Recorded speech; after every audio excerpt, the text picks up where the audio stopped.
سخن عشق به هر بوالهوسی نتوان گفت، پرتو شعله به هر خار و خسی نتوان گفت. محرم پرده گل نیست به جز باد صبا، راز سربسته به جز هم نفسی نتوان گفت. آن قیامت که به ما رفت ز بیداد خسان، ماجرایی است که با هیچ کسی نتوان گفت.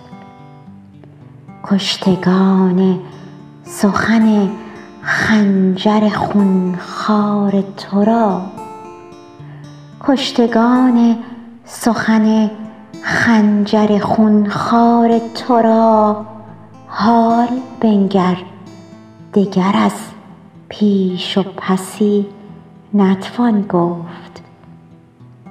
جگر شیر نر و پیلتنی می خواهد، بردن بار جفا با مگسی نتوان گفت.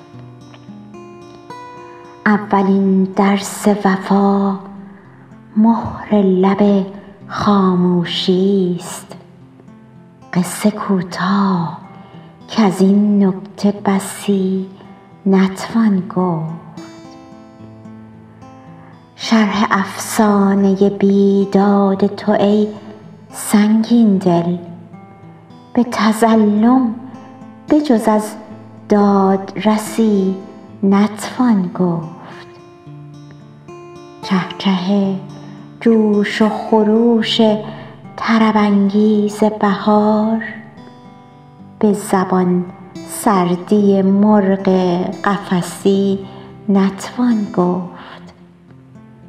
چه معماست در این نکته که حل ناشده ماند، چه معماست در این نکته که حل ناشده ماند.